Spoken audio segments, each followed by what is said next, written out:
Hello students, welcome to my channel Study Tutorial. Today we will be discussing chapter 1 of class 9th of subject science, that is matter in our surrounding. Matter and our surroundings. Okay? So, in this chapter we will be dealing with what is matter, states of matter, and conversion in state. Conversion of state. इस chapter में हम किसके बारे में बात करेंगे कि सबसे पहले मैटर क्या है, वो किस चीज़ से बना है, क्या है उसमें। दूसरी बात करेंगे कि उसकी स्टेट कौन कौन सी है, कि मैटर कौन सी स्टेट में एग्जिस्ट करता है। और तीसरी बात हम करेंगे कि एक स्टेट से दूसरी स्टेट में कैसे जाता है वो। ठीक है, अभी हम स्टार्ट करते हैं पहली बात से कि मैटर क्या है। मैटर की एक डेफिनेशन आप याद कर लो कि matter is anything that occupies space. कोई भी चीज़ जो स्पेस को ऑक्यूपाई करे। अब स्पेस क्या है कि कोई जगह वो घेर ले जगह। ठीक है, कोई स्पेस ऑक्यूपाई कर ले, वो कोई भी चीज़ हो जाए वो मैटर आ जाती है। जैसे कि क्या है कि ये बोर्ड है, ये मेरा पेन है, ठीक है, ये मेरा मार्कर है, इसने बोर्ड की थोड़ी सी स्पेस ले ली, ये एक मैटर है। मेरे हैंड है, उसने स्पेस जो है हमारा पूरा का पूरा एनवायरनमेंट है, उसकी थोड़ी सी स्पेस ली है, तो ये भी एक मैटर में आएगा। कोई भी चीज़ यहाँ पर इस हमारे एनवायरनमेंट में कोई भी चीज़ जो स्पेस ऑक्यूपाई करती है, कि किसी जगह पे फिट आ जाती है, वो थोड़ी सी जगह घेर लेती है, वो उसे क्या कहते हैं, वो होती है मैटर। ठीक, अब मैटर बना किस चीज़ से होता है, इसके बारे में हम डिटेल में जाएंगे कि मैटर किस चीज़ से बना। मैटर बहुत छोटे छोटे पार्टिकल्स से बना है। Particles of very small particles are very small। बहुत छोटे छोटे पार्टिकल्स जब मिल जाते हैं तो एक मैटर बन जाता है। जैसे कि अब एक मान लो कि मेरे पास आइस क्यूब है। आइस क्यूब का मालूम है ना कि आइस क्या है, आइस क्यूब है मान लो। अगर मैं उसको तोड़ दूँ वो कुछ ऐसी शेप आ जाएगी। ठीक, अगर इन दोनों को फर्दर तोड़ दूँ तो कुछ ऐसा आ जाएगा। अगर फर्दर तोड़ ही जाऊँगी मैं, उनको ब्रेक डाउन करती जाऊँगी, वो फिर भी तो आइस के तो आइस ही रहेगा। ये भी आइस है, ये भी आइस है, ये भी आइस है। जब बहुत छोटे छोटे ग्रैन्यूल्स भी आइस के रह जाएंगे फिर भी कहलाएगी तो वो आइस ही ना। तो इसका मतलब कि एंड तक जब आप करते जाओगे ना, लास्ट मोमेंट तक जब बहुत छोटा साइज हो जाएगा, इनविजिबल, वो हमें नेक्ड आइस से नहीं दिखेगा। ठीक, तो वो क्या आएगा, वो भी एक आइस ही होगी। अब ये इसका मीनिंग ये है कि मैटर जो है वो बहुत छोटे छोटे पार्टिकल से बना। अब वो पार्टिकल मैं नेमली बता देती हूँ कि वो क्या है, एटम्स है। एटम्स या मॉलिक्यूल्स से कोई भी पार्टिकल बना होता है। ठीक, अब एटम्स और मॉलिक्यूल्स ये क्या होते हैं। एटम्स में एक चीज़ और होती है, एटम्स 3 पार्ट में डिवाइड हो जाता है, इलेक्ट्रॉन, प्रोटॉन एंड न्यूट्रॉन। ठीक, जो मैटर है वो बहुत छोटे पार्टिकल से बना है। जैसे कि वो पार्टिकल इतना छोटा है, ये डॉट है ना जो मैंने अभी लगाया, इसका भी मैं 1000th पार्ट कर लूँ ना, अगर उससे भी ज़्यादा छोटे पार्टिकल्स का एक मैटर बनाता है। कोई भी चीज़ उतनी ज़्यादा छोटी चीज़ों से बनी होती है। ठीक है, अब ये बात तो हमें मालूम चल गई कि जो मैटर है वो पार्टिकल्स का बना है। वो किसका बना है, पार्टिकल से बना। अब हम बात करते हैं कि वो पार्टिकल्स का नेचर कैसा है। जैसे ही पार्टिकल का नेचर होगा वैसा ही तो मैटर का नेचर आ जाएगा। वैसा ही जो हम जर्नल में बात कर रहे हैं, अगर कोई बुक ले लो, पेन ले लो, पेंसिल ले लो, कॉफ़ी ले लो, मग ले लो, कुछ भी ले लो, वो मैटर है। ठीक, अब मैटर के जो पार्टिकल्स हैं वैसा ही नेचर मैटर का आ जाएगा। मैटर की जर्नल टर्म है सारी चीज़ों के लिए। ठीक, पार्टिकल का नेचर स्टडी करते हैं कि वो कैसा है। अभी हमने एक बात की है कि वो बहुत छोटे थे, ये एक बात है उनकी कि पार्टिकल्स आर वेरी स्मॉल, वो बहुत ज़्यादा छोटे होते हैं पार्टिकल्स। अब हम एक दूसरी बात करते हैं। मान लो कि मैंने नींबू पानी पीना है।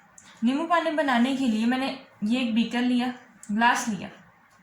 ठीक, ग्लास ले लिया और उसमें मैंने वाटर फिल कर दिया। ये वाटर है और ये ग्लास है मेरा। अब उसमें मैंने क्या किया कि 1 स्पून मैंने डाल दिया शुगर का। 1 स्पून शुगर का डाल दिया, वो यहाँ पर आ गई शुगर। इसको स्टिर किया मैंने, घुमाने की कोशिश की, हिलाने की कोशिश की, मिक्स करने की कोशिश की, वो मिक्स हो गई। वाटर आप क्या देखोगे कि पानी का लेवल राइज नहीं होगा। अपने नींबू पानी तो बहुत बार बनाया ही है ना घर में, क्या कभी भी चीनी डालने की वजह से उसका लेवल राइज हुआ है? नहीं हुआ।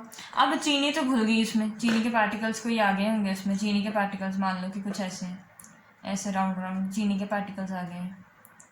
ठीक, चीनी का अगर राइस नहीं हुआ तो वो कहीं बीच में ही एडजस्ट किए होंगे। जैसे मान लो कि मेरे पास ए कोई बॉक्स है और मेरे पास बी कोई बॉक्स है। अब उन दोनों को मैं कंबाइन कर दूं, एक दूसरे के ऊपर लगा दूं, तो वो कुछ ऐसा स्ट्रक्चर बन जाएगा। पहले ए और बी अलग थे लेकिन अब साइज बढ़ा गया, पहले इतने से थे अब कंबाइन होकर बड़े हो गए। अगर वैसा ही मैंने यहाँ पर भी किया, पहले मेरे पास वाटर था, अब उसमें मैंने शुगर डाल दिया, ये वाटर मान लो, अगर ये शुगर मान लो। ठीक, अगर इन दोनों के बीच में अगर ये आपस में मिक्स नहीं हो पा रहे हैं तो इसका मतलब कि वो सेपरेट है, तभी तो वॉल्यूम इंक्रीज कर गया ना जब मैंने इन दोनों को मिक्स किया। लेकिन जब मैंने वाटर में शुगर को डाला तो इंक्रीज हुआ ही नहीं, लेवल उतने का उतना ही रहा। ऐसा क्यों हुआ? क्योंकि जो उसके पार्टिकल्स थे ना, ये वाटर है सारे का सारा, वाटर में कोई फ्री स्पेस थी, कोई स्पेस मौजूद थी वाटर में, जिसकी वजह से जहाँ पर क्या हुआ कि शुगर आके एडजस्ट हो गई। अब नींबू पानी बनाने के लिए शुगर तो डाल दिया मैंने, सॉल्ट भी डालूंगी मैं, ऐसे ही तो सॉल्ट भी डालते हैं। जैसे ही मैं थोड़ा सा सॉल्ट भी डाल दूंगी, ये मान लो मैंने सॉल्ट डाल दिया, जैसे ही मैंने सॉल्ट भी डाला तब भी वाटर का लेवल इंक्रीज हुआ ही नहीं। वो भी क्यों नहीं इंक्रीज हुआ? क्योंकि वाटर के बीच में कहीं वो भी एडजस्ट हो गया। फिर मैंने लेमन जूस डाला थोड़ा सा उसमें, लेमन जूस, लेमन को क्रश किया और उसका जो जूस निकला उसको मैंने बीच में डाल दिया, तब भी वाटर का लेवल राइज नहीं हुआ। इसका मतलब क्या है? इस बात को ध्यान से समझो। अगर लेवल राइज नहीं हो रहा तो इसका मतलब वो एक दूसरे के बीच में फिट हो रहे हैं। अगर यही मान लो कि ए वाला जो कंटेनर है वो खुला होता, ओपन होता, वो कवर्ड ना होता, ये तो बॉक्स बने थे ना, अब वो वाला खुला है तो उसमें अगर मैंने बी फिट किया तो बी पूरे का पूरा ऐसा फिट आ गया था उसमें। अब ये अंदर वाला बी है, बाहर वाला ए हो गया। जैसे कि अगर मान लो कि ए था, पहले तो वो पूरा कवर थे ना, अब ए ऐसा है कुछ ऊपर से खाली है, अब उसमें मैंने बी फिल कर दिया तो बी ऐसा कुछ आ गया। अब ये वाला बी हो गया और ये वाला ए हो गया। ये आया क्यों उसके बीच में? उसके बीच में एडजस्ट कब हुआ? Volume increase. अब नहीं, इस केस में वॉल्यूम इंक्रीज नहीं होगी। क्यों नहीं इंक्रीज होगी? क्योंकि बी जो है उसके बीच में एडजस्ट हो गया कहीं पर। अगर बी एडजस्ट हुआ है तो उसका मीनिंग क्या है कि ए में स्पेस थी। वही बात हम यहाँ पर करते हैं, वाटर भी तो एक मैटर ही है। तो इससे हम ये कंक्लूजन निकाल सकते हैं कि particles have space in between them. जो पार्टिकल्स होते हैं उनमें स्पेस होती है और जिसमें दूसरी चीज़ जाके एडजस्ट हो जाती है। पहले हमने बात की कि वो छोटे होते हैं, बहुत छोटे होते हैं, ये एक्सपेरिमेंटल है कि वो बहुत छोटे होते हैं। सेकेंड बात हमने की कि उनके बीच में स्पेसेस होती हैं, ये भी बात समझ में आ गई। अब एक थर्ड बात करते हैं। अगर मान लो कि मैंने नींबू पानी तो बना लिया लेकिन ये मेरे से गिर गया, ग्लास मेरे से टिल्ट हो गया, ग्लास कुछ ऐसा टिल्ट होने के बाद कुछ ऐसा हो गया, ये ग्लास था जिसमें नींबू पानी था, अब टिल्ट हो गया, जैसे ग्लास था उसके बाद में क्या हो गया, ये ऐसे बाहर आ गया, गिर गया मेरे से, मान लो ये टिल्ट हो गया तो ये नींबू पानी बन गया, गिर गया ना नीचे, नीचे गिरने की वजह से बाहर भी आ गया कुछ, यहाँ तक ही ग्लास है ना, ग्लास यहाँ तक है आपका, जैसे ही मैंने टिल्ट किया तो वो बाहर की तरफ आ गया। इसका मीनिंग क्या होगा? पहले वो ऐसा था, जैसे ही ग्लास टिल्ट किया वो बाहर आने की कोशिश करने लगा, हम एक जगह से वो दूसरी जगह पर मूव कर गया, ऐसा ही हुआ। पहले उसकी जगह कुछ ऐसी थी, इस पार्टिकल की बात कर लो, पहले इस पार्टिकल की बात ऐसी थी, जैसे मैं इसको टिल्ट कर दूंगी ये ऊपर वाली साइड आ जाएगा, फ्लो होता होता नीचे आ गया, ऐसे ही हुआ। अब ये ऐसा हुआ क्यों? वो मूव कर सकता है, इसका मतलब कि वो मूविंग पार्टिकल होंगे। पार्टिकल जो है वो एक जगह से दूसरी जगह पर फ्लो कर सकते हैं। तो यहाँ से हम एक सेकेंड कंक्लूजन निकाल देंगे, the particles are always in motion. वो हमेशा एक कॉन्टिन्यूस मोशन में रहते ही रहते हैं। ठीक, पार्टिकल्स हमेशा मूव कर सकते हैं। जैसे अगर मैं मान लो कि मैंने ग्लास पानी का लिया, वो फेंक दिया, वो भी कोई शेप अटेन कर लेगा, कुछ पानी ऐसा ऐसा फ्लो हो जाएगा, गिर गया अगर पानी मेरे से नीचे। अगर मान लो कि मैंने आइस क्यूब रखा था, ये आइस क्यूब है, आइस क्यूब को मैंने धूप में छोड़ दी तो वो क्या हो जाएगा, थोड़ी देर बाद आप देखोगे कि वो ऐसे पानी बन जाती है। जैसे अब समर सीजन है तो आइस को थोड़ी सी देर बाहर रहने दो, वो वाटर में चेंज हो जाएगी और वो कुछ ऐसा हो जाएगा, पहले क्यूब था बाद में कुछ ऐसा हो गया। ये ऐसा हुआ क्यों, क्योंकि पार्टिकल्स जो थे वो फ्लो करके। यहाँ से दो इंपॉर्टेंट कंक्लूजन हम निकालते हैं कि particles have spaces in between them and particles are always in motion. ठीक है, ये दो प्रॉपर्टीज तो होगी। अब एक बात और ध्यान से सुनो मेरी, अगर मान लो कि मैंने ये मार्कर दे दिया आपको, एक मेरे पास मार्कर है ये वाला मार्कर, एक मैंने दे दिया आपको चौक दे दिया, एक ब्लैक बोर्ड दे दिया, एक रबर बैंड दे दिया, ठीक, ऐसे कुछ बहुत सारे, आयरन दे दी थोड़ी सी, आयरन नेल, ऐसे बहुत सारी मैंने आपको चीज़ें दे दी। तो अब क्या होगा, अब मैंने कह दिया कि ये 4 चीज़ें दे दी मैंने, A B C and D, ये 4 चीज़ें मैंने आपको दी। अब मैंने इनको कहा है आपको कि इनको तोड़ने की कोशिश करो, try to break them out. तो क्या आप इनको तोड़ सकते हो? ऑफ कोर्स तोड़ सकते हो। आप कहोगे कि आयरन में अगर मैं बहुत सारी फोर्स अप्लाई कर दूँ तो आयरन टूट जाएगा, मार्कर में थोड़ी लेस फोर्स, हाथों से ही तोड़ लूँगा, और जो ये है चौक है इसको तो मैं ऐसे कंप्रेस करूँगा, ऐसे ही करूँगा तो वो हो जाएगा, और रबर बैंड को मैं जो मर्जी करता जाऊँ वो टूटेगा ही नहीं। कंक्लूजन तो आपको यही निकलेंगे ना कि आयरन को मैं हैमरिंग से तोड़ दूंगा, हैमर की मदद से मैं तोड़ दूंगा, मार्कर को मैं अपने हैंड की मदद से तोड़ दूंगा, चौक को मैं थोड़ा सा प्रेस करूंगा तो वो टूट जाएगा, और जो रबर बैंड है वो नॉर्मली टूटते नहीं है, cannot be broken easily, cannot be broken easily. अब इसमें है क्या, इसमें सबसे ज़्यादा फोर्स इन तीनों की बात करूँ, वो तो अलग है ना, वो तो टूटेगा ही नहीं, वो तो अलग केस आ गया। इस केस में सबसे ज़्यादा मुझे इसमें फोर्स लगानी पड़ी, फिर इसमें, और फिर इसमें सबसे कम फोर्स इसमें लगाने लगी। इसका मतलब क्या है कि कोई चीज़ टूटती कब नहीं है। अगर आप दो फ्रेंड हो, आपका बॉन्ड बहुत स्ट्रांग है, आप बहुत अच्छे फ्रेंड्स हो, आपका कोई बाहर से आकर आपकी फ्रेंडशिप को तोड़ नहीं सकता। इसका मीनिंग क्या है कि आप दोनों में बहुत सारी फोर्स ऑफ अट्रैक्शन है जो आपको एक दूसरे से जोड़ कर रख रही है। वैसे ही आयरन नेल में बहुत फोर्स लगी, मार्कर में कम फोर्स लगी, चौक में उससे कम फोर्स लगी। इसका मीनिंग क्या था, फोर्स तो लग रही है लेकिन कोई चीज़ तो है जो उनको कह रही है कि आपस में रहो। अगर वो ना कह रही होती तो वो तो एक दूसरे से बहुत बहुत बहुत बहुत बहुत दूर हो रहे होते पार्टिकल्स, लेकिन कोई चीज़ तो है जो उन्हें कह रही है कि साथ में रहो, और उस चीज़ को ओवरकम करने के लिए आपको फोर्स अप्लाई करनी पड़ रही है। ऐसे ही हो रहा है ना। तो एक चीज़ और, हमने 2 बातें कर ली, अब तीसरी चीज़ मोस्ट इम्पॉर्टेंट बात जो हम करेंगे, that there is force of attraction in between them, there is force of attraction in between them. जो पार्टिकल्स होते हैं, एक तो वो स्पेस ऑक्यूपाई करते हैं, उनमें स्पेस बहुत ज़्यादा होती है, और सेकेंड बात है कि वो मूविंग पार्टिकल्स होते हैं, और थर्ड बात ये है कि उनमें फोर्स ऑफ अट्रैक्शन है जो उन्हें कहती है कि एक दूसरे से अलग ना हो। ठीक, ये थे पार्टिकल्स के बारे में 3 पॉइंट। अब हम इन्हीं 3 पॉइंट के बेसिस पर स्टेट्स ऑफ मैटर पढ़ेंगे। ठीक है, अब नेक्स्ट है स्टेट्स ऑफ मैटर। अभी हमने मैटर के बारे में तो डिस्कशन कर ली, अब उसकी डिफरेंट स्टेट्स पढ़ते हैं, मैटर की स्टेट्स। अब उसको समझने के लिए एक एग्जांपल ले लो।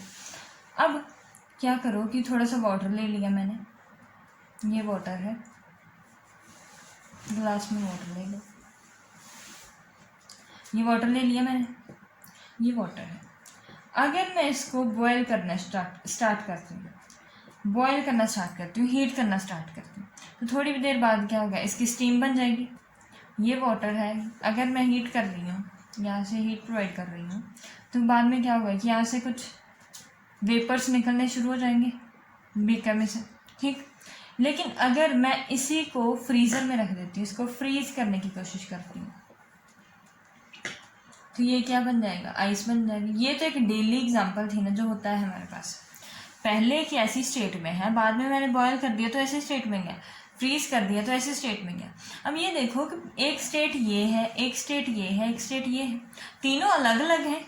पार्ट है तो वाटर के पार्टिकल्स, यहाँ पर भी H2O है, यहाँ पर भी H2O है, यहाँ पर भी H2O है, लेकिन अलग अलग है। किसी में ऐसा है, किसी में ऐसा है, किसी में नेचर ऐसा है। अब ये क्या है कि ये होती हैं states of matter. States of matter 3 होती हैं। पहली स्टेट होती है हमारे पास सॉलिड स्टेट, आइस सॉलिड होती है। जो वाटर होता है वो लिक्विड स्टेट में एग्जिस्ट करता है, और गैसियस स्टेट में स्टीम होती है। ये जो स्टीम है, इसके वेपर्स हैं, ये कौन सी स्टेट में है? ये गैस में है। ठीक, तो यहाँ से हमें पता चला कि स्टेट्स ऑफ मैटर जो हमारे सिलेबस में है वो 3 है, एक सॉलिड है, एक लिक्विड है और एक गैसियस है।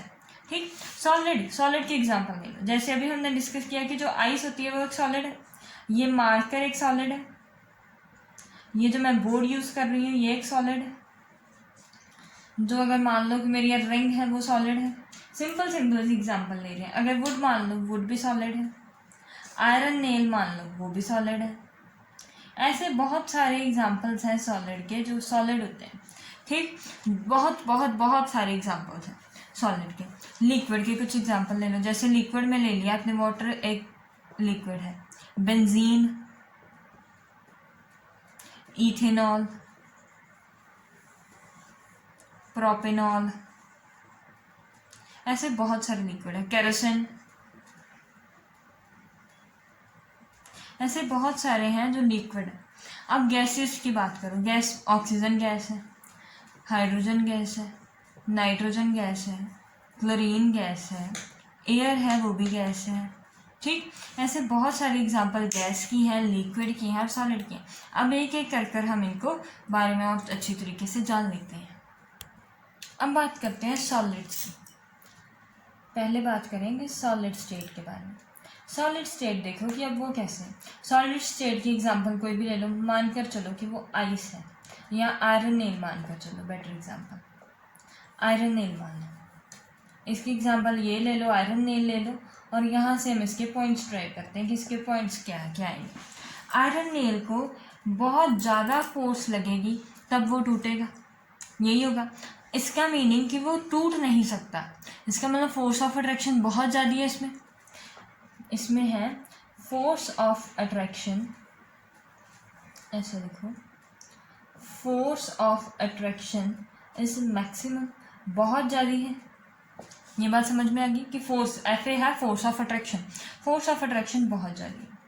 अब यहाँ पर आयरन के पार्टिकल, आपने देखा है कि आयरन का कोई भी, मैंने आयरन नेल ले लिया, आयरन नेल को यहाँ पर रख दूँ, यहाँ पर रख दूँ, यहाँ पर कहीं पर भी रख दूँ मैं अगर आयरन के नेल को, तो वो क्या कभी एक जगह से अपनी शेप चेंज करता है?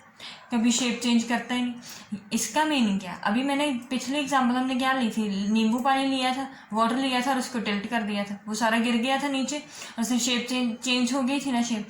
अगर लेकिन आयरन नेल को मैं जैसे मर्जी कहीं पर भी फेंक दूँ, क्या इसकी शेप चेंज होगी? नहीं होगी। वहाँ से हमने क्या ट्राई किया था कि वो मोशन में अगर इसकी शेप नहीं चेंज हो रही तो इसका मोशन क्या है? Motion is